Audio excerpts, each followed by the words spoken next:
Bapak Ibu Saudara, kita sudah sampai kepada session yang terakhir dengan tema gereja dalam pemerintahan manusia. Ini sudah yang keempat dan ini sebagai penutup.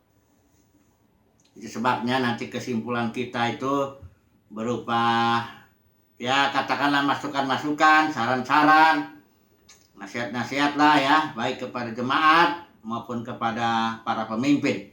Ya, syukur-syukur dipertimbangkan ya.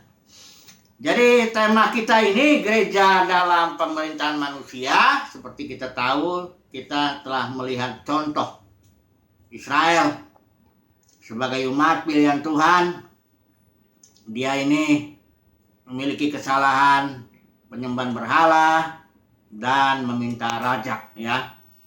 Jadi ini kesalahan yang Israel ini karena dia melihat ya dunia di sekitarnya, semua bangsa-bangsa punya raja manusia, dan sementara Israel pada waktu itu di zaman Samuel dia dipimpin seorang raja yang tidak kelihatan, yaitu Yahweh, dan dia nggak mau ya, dia ingin sama seperti bangsa-bangsa lain juga ya. Ini satu dosa besar menurut Samuel dan mengakibatkan Israel dibuang ke Babel untuk kerajaan Yehudanya ya.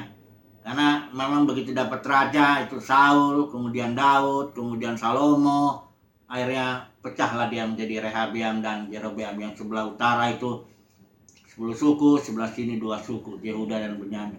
Sejak Israel meminta raja itu, walaupun ada 1-2 raja yang baik, tapi pada akhirnya kerajaan itu pecah dan akhirnya yang sebelah utara itu dibuang ke Asyur, sebelah selatan itu kerajaan Yehuda dibuang ke Babel. Jadi sekalipun memang melalui raja-raja itu Tuhan juga memberikan satu janji ya, yaitu kepada Raja Daud bahwa nanti anaknya akan menjadi raja Israel selama-lamanya, itulah dia Yesus Kristus ya.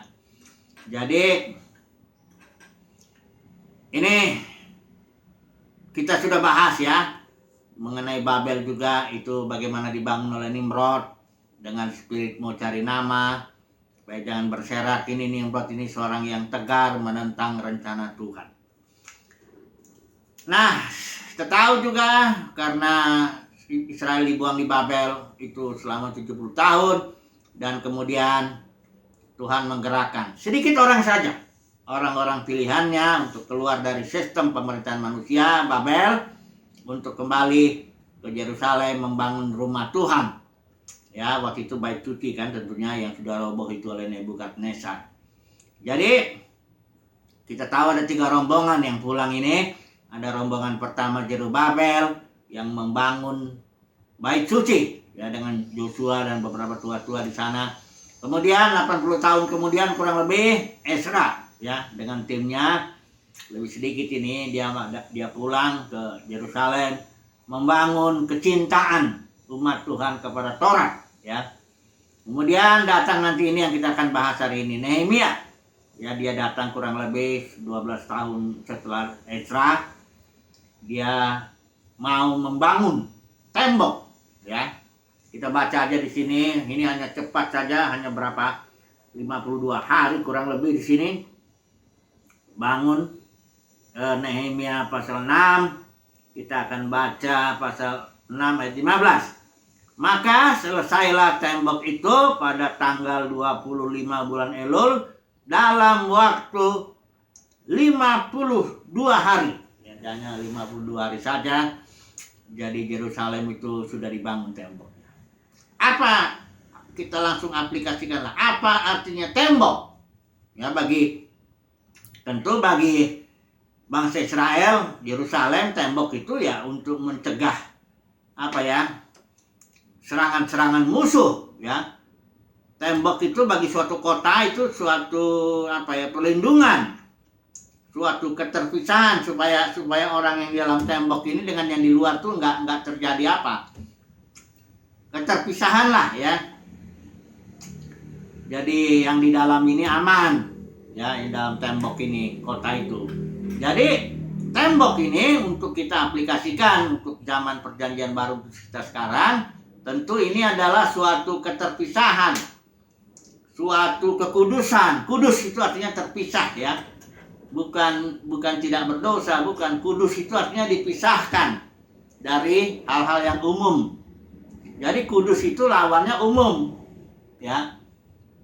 Jadi kita orang kudus, kenapa disebut orang kudus? Karena kita dipisahkan semata-mata untuk kemuliaan Tuhan, semata-mata untuk tujuan-tujuan Tuhan. Jadi orang pilihan Tuhan yang pulang dari Babel ini tinggal di Yerusalem, itu dibangun tembok supaya orang-orang ini dipisahkan, dikhususkan untuk tujuan-tujuan Tuhan, ya. Jadi saudara dan saya sebagai orang pilihan, kita keluar dari sistem pemerintahan manusia. Apa tujuannya? Supaya kita dikuduskan, dipisahkan, diasingkan, ya, semata-mata untuk kehendak Tuhan, untuk rencana Tuhan, untuk tugas-tugas yang akan Tuhan berikan kepada kita. Jadi kita ini bukan orang umum, siapa saja boleh memanfaatkan kita, tidak bisa. Yang orang pilihan Tuhan itu orang yang khusus, disiapkan, dibentuk untuk tujuan-tujuan Tuhan sendiri. Ini adalah kekudusan ya. Mari kita melihat lagi langsung aplikasinya ya.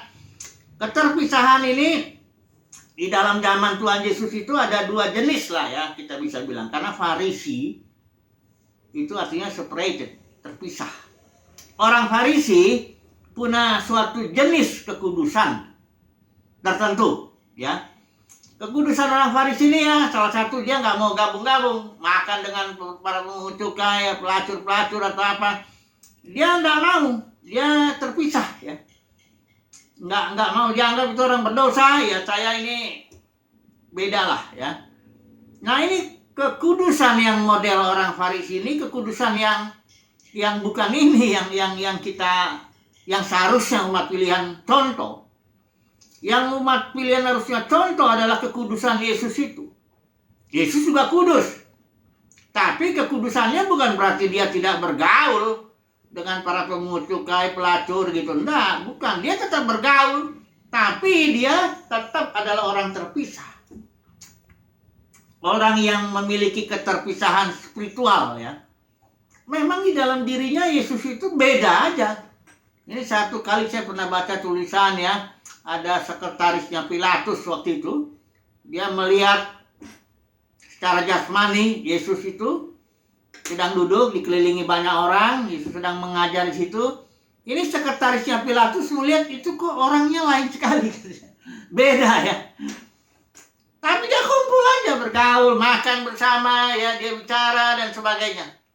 Inilah yang seharusnya keterpisahan kita itu adalah karena Kristus di dalam kita itu membuat sesuatu yang membuat kita memang beda dengan dunia ini. Pola pikir kita beda, tujuan-tujuan hidup kita beda, tujuan misi dan visi kita beda aja. Sehingga kalau kita kumpul, ngobrol gitu dengan orang dunia, ya tentu keluar hal yang beda-beda itu. Bukan karena dibuat-buat, bukan karena munafik kayak orang Farisi. Nah, memang kekudusan itu adalah karena Kristus yang di dalam ini mengekspresikan. Kristus yang kudus ini mengekspresikan dirinya di dalam dan melalui kita, yang membuat kita ya memang mengalami keterpisahan ya. Ini yang diinginkan oleh Tuhan, keterpisahan model Yesus ini, bukan keterpisahan model orang Farisi ya. Jadi ini ada beberapa hal lagi kita ayatnya boleh kita baca ya, tapi barangkali tidak usah kita baca ya. Janganlah kamu menjadi serupa dengan dunia ini ya. Berubahlah oleh pembaharuan budimu ya. Jadi yang membuat kita keterpisahan dengan dunia adalah karena budi. Budi itu, akal budi itu ya termasuk pikiran, perasaan, kemauan kita emang beda. Nah kalau orang Kristen misalnya di Babel dalam pemerintahan manusia, karena ini adalah pemerintahan bangsa-bangsa, Tuhan Yesus sudah bilang jangan kau seperti mereka ya. Bangsa-bangsa itu memang punya sistem pemerintahan sendiri yang diadopsi oleh gereja ini. Ya, ini jadi gereja jatuh dalam pemerintahan manusia. Otomatis nilai-nilai dunia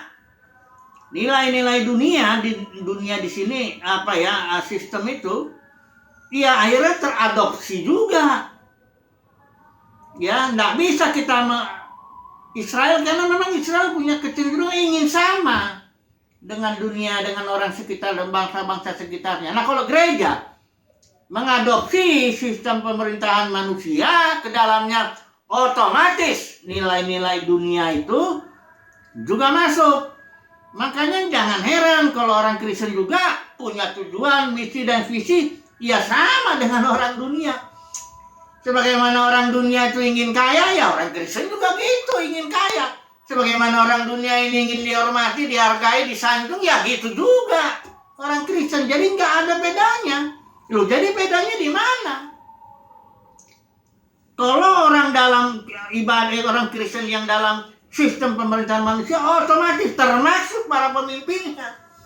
Makanya pengajarannya pengajaran sukses, teologi sukses itu. Prosperity teaching, udah pasti. Ya orang dunia, para motivator di dunia juga gitu ngomongnya.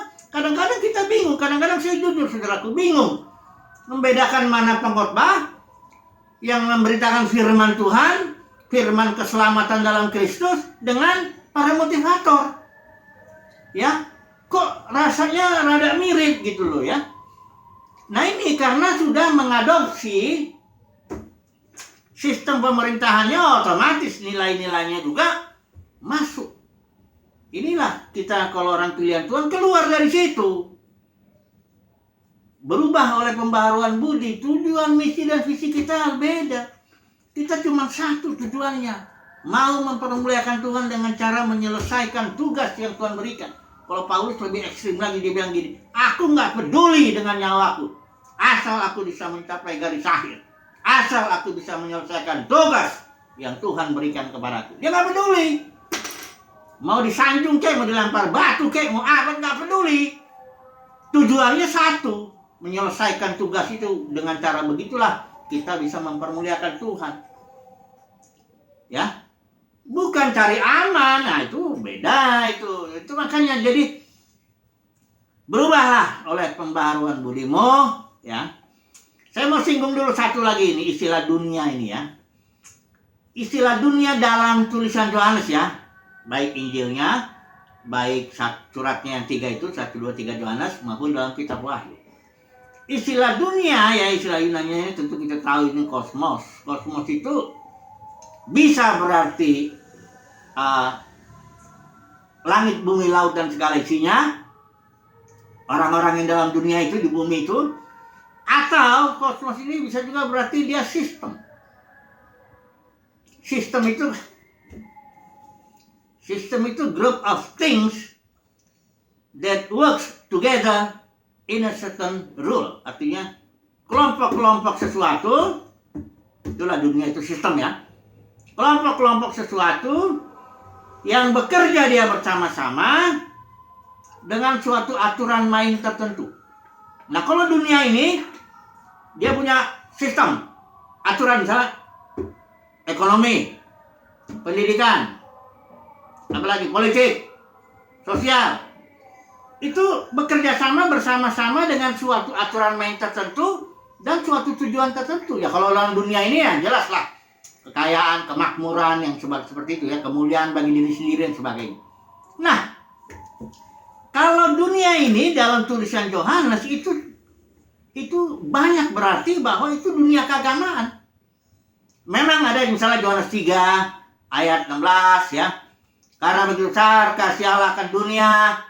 Nah, dunia di situ artinya orang, bukan sistem. Bumi dan segala isinya, itu dunia di situ pengertiannya. Tapi kalau Yohanes bilang ini, mari kita lihat kita baca ya satu. Kebanyakan istilah dunia yang dipakai di dalam tulisan Rasul Yohanes adalah sistem. Makanya dia bilang jangan dulu kita baca dulu ya 1 Yohanes 2 ayat 5. Tapi ini ada ya, banyak kalau mau dicelidiki seluruh istilah dunia yang muncul dalam tulisan Yohanes, sudah lihat konteksnya. Pasti bukan bicara soal bumi dan segala isinya itu. Kecuali Yohanes 3 ayat 16 ini ya. Mari kita lihat dulu semua. 1 Yohanes 2 ayat 15 ya.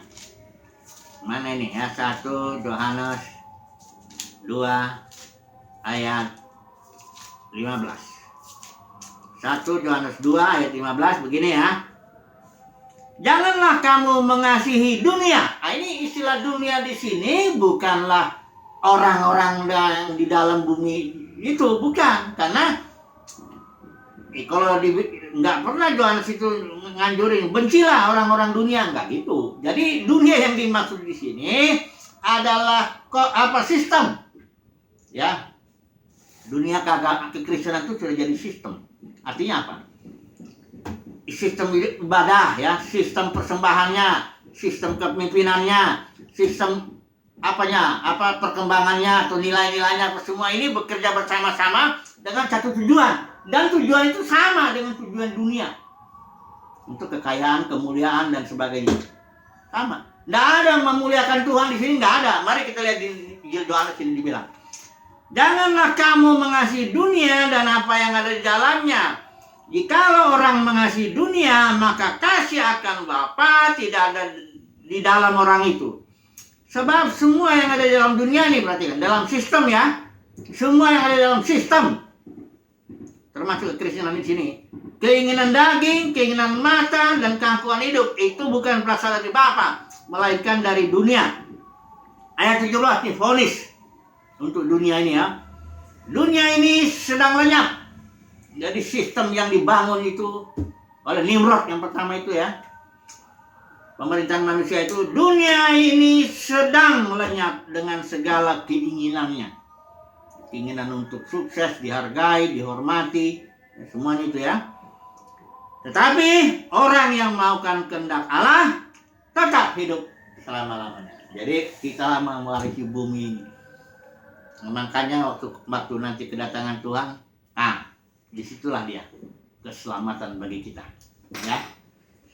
Tuhan menyatakan siapa yang melakukan kehendak Tuhan, dia yang selamat, bukan yang sibuk melakukan aktivitas agamawi, nggak ada hubungan itu. Jadi yang melakukan kehendak Bapa ya. Nah, oke lah ya, kita nggak usah terlalu lama-lama juga di sini. Kita sebaiknya, karena ini session terakhir lah ya, kita langsung kepada kesimpulannya aja lah ya. Nasihat-nasihat lah ya. Ini saya mau bicara dulu untuk umat Tuhan lah ya, secara umum dulu ya. Maksudnya saya bilang umat Tuhan tuh orang yang udah lahir baru, yang udah dipanggil ya. Karena lain lagi nanti yang dipilih. Banyak yang dipanggil, sedikit yang dipilih. Ini tuh saya bicara lah untuk jemaat ini. Bagaimana membedakan antara para pemimpin dunia ini dalam konteks dunia keagamaan ini dengan para pemimpin yang tidak mengadopsi sistem pemerintahan dunia. Saya mau bicara ini sama jemaat supaya bisa ngebedain gitu. Karena ya, supaya jangan terus dimanfaatkan ini. Ini untuk saudara-saudari, bapak ibu saudara semuanya ya.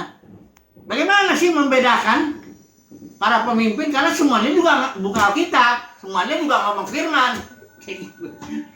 Wah, kan ada yang lebih gagah dalam dunia kekristenan, wah luar biasa, dihormati, dihargai. Jadi gimana ngebedainnya? Gampang. Satu, cirinya. Saya beri contoh yaitu Paulus itu. Dia waktu itu di Korintus nggak mau terima persembahan dari jemaat di Korintus. Karena ada guru-guru palsu, ada rasul-rasul palsu yang memanfaatkan karunia-karunia kepemimpinan mereka itu untuk mengambil keuntungan materi dari jemaat. Itu sebabnya kalau Paulus nanti menerima juga sumbangan uang dari jemaat, nanti dia jadi sama dengan ini. Makanya Paulus bilang, aku menolak bukan karena aku nggak berhak.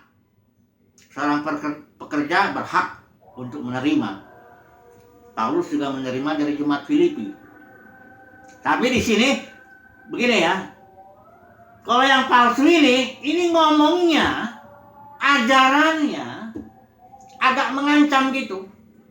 Saudara beri supaya diberkati.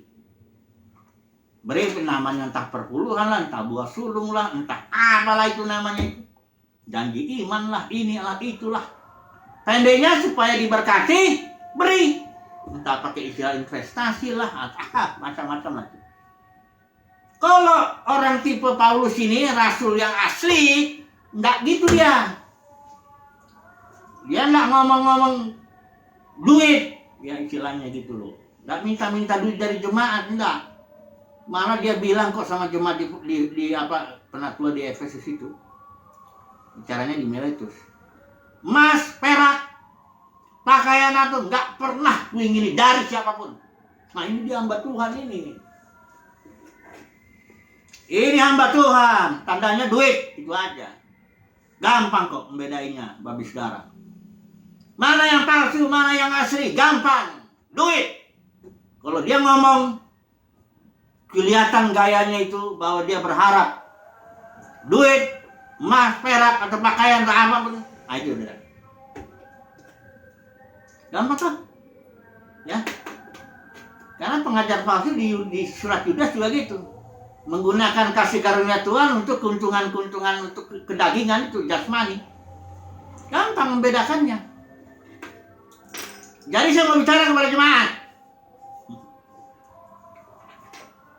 Kasihanlah jemaat ini dibeli oleh darah Yesus, kan dimanfaatkan gitu. Diambil uangnya, diancam-ancam lagi. Ada banyak orang cerita sama saya juga, beberapa teman itu. Banyak yang sakit hati akhirnya. Dijanjikanlah harus begini, total nggak datang.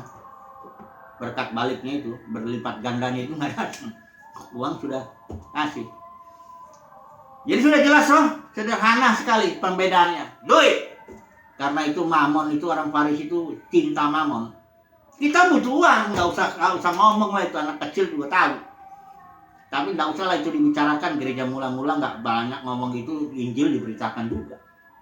Ya, Tuhan tahulah kebutuhan kita. Jadi cirinya sudah jelas. Pengajar palsu atau guru palsu atau apapun juga itu namanya, kalau dia berharap uang atau minta uang dengan pengajarannya, bahkan ngancam, kalau nggak diberkati, udah bahaya itu. Di situlah dia. Ya. Jadi uang. Ini saya ngomong ke jemaat. Semoga jemaat jangan maulah investasi ditipu, kasih begini, udahlah. Kalau memang mau bekerjalah, ya. Untuk uang itu memang kita kan butuh uang, saya juga bekerja dengan istri saya juga. Sudahlah ya. Tapi jangan berharap investasi. Ada orang bilang kalau investasi itu jangan ke denominasi. Investasi itu mau beli antap, properti, apa. Gitu caranya. Ada tuh orang ahli investasi caranya. Belajar dari dia ya. Jangan dari guru palsu. Oke, ini saran untuk jemaat. Sekarang untuk para pemimpin kekristenan ini yang suka ngajar tapi ujung-ujungnya duit. Ya. Soalnya ini ngeri dah ini. Saya sendiri dengar dengan mata kepala saya sendiri, dengan telinga saya dengar ini orang terkenal di dalam dunia kekristenan, sangat terkenal sekali. Dia ngomongnya nggak karu-karuan mengenai buah sulung itu. Diambil semua pemasukan bulan Januari, kasih bulan Februari gitu. Banyak pendeta katanya nggak berani ngajar ini, sehingga akhirnya dirinya dan jemaat nggak diberkati katanya. Ngeri sekali. Saya nggak ragu, betul-betul saya nggak ragu bahwa di hari penghakiman akan ada para pemimpin yang dihormati dalam dunia kekristenan ini, ketika berhadapan dengan Tuhan dipermalukan. Kenapa saya yakin begitu? Matius 7 ayat 21 sampai 23 jelas ngomong gitu. Saudara baca sendiri itu. Ya, saya ngomong begini bersyukur bahwa saya tidak terlibat. Ya, saya belajar memberikan apa yang ada. Tidak cari-cari ini jemaat mahal. Ini saya ngomong para pemimpin. Woi mahal para pemimpin. Mahal ini jemaat ini. Dibeli dengan darah Yesus. Dipercayakan kepada kita untuk kita perlengkapi. Tahu-tahu kita ancam-ancam. Kita bilang, kalau nggak ngasih orang perpuluhan, buah sulung, apapun, kalau nggak diberkati. Kita ancam lagi, jangan berontak, kita bilang. Supaya tunduk sama kita. Waduh, hati-hati lu. Kok nggak takut ya sama Tuhan? Hai, para pemimpin. Kok nggak takut sama Tuhan? Kalau saya mempercayakan satu barang yang sangat berharga, yang saya beli dengan darah saya, saya akan hati-hati. Hati-hati ya, kamu saya percayakan aja ya. Ini barang punya saya ya. Kalau kamu nanti macam-macam dengan barang ini, saya akan minta pertanggungjawaban sama kamu. Para pemimpin, nggak takut. Itu jemaatku darah Yesus yang beli itu. Kok nggak takut ya? Coba dulu belajar Alkitab sekali lagi deh. Ada nggak sih? Nggak, para nabi palsu, nabi yang sejati ngomong-ngomong soal duit dulu, ada nggak sih? Atau ada nggak sih ajaran perpuluhan, buat sulung macam-macam lah di dalam perjanjian baru? Masa nggak ngerti sih? Emang kalau udah cinta uang itu udah susah, cinta kekayaan itu susah. Orang Farisi itu hamba mamon itu udah susah. Ya. Jadi saya bicara para pemimpin, takutlah akan Tuhan, karena kita semua akan menghadap. Termasuk saya nanti dilihat, ya ini kira-kira nih si Irnawan ini ngomong-ngomong begini, dia cinta uang apa enggak, dia berharap duit enggak dari jemaat. Nanti itu semua nanti kita, ya. Dan di sana nggak ada pandang bulu, nggak ada. Kalau di dunia ini kita dihargai orang, bukan berarti nanti di pengadilan Kristus kita langsung Tuhan segan menghakimi kita. Musa aja yang begitu dihormati oleh orang Israel itu tetap kena disiplin Tuhan. Jadi Tuhan nggak ada lihat pandang bulu lah. Saya bersyukur punya Tuhan yang nggak pandang bulu. Jadi nasihat kesimpulannya, nasihat saya ini untuk jemaat, ya, dan juga untuk para pemimpin, semoga lah. Tapi nggak didengar juga nggak apa-apa. Karena kita tuh akan nanti berhadapan dengan Tuhan, mempertanggungjawabkan semua yang kita kerjakan. Jadi sudah selesai lah ini tema kita, gereja dalam pemerintahan manusia. Semoga ini membuat kita, ya, beribadahlah di Yerusalem. Beribadahlah dalam roh dan kebenaran, ya, supaya kita berkenan kepada Tuhan. Haleluya, amin.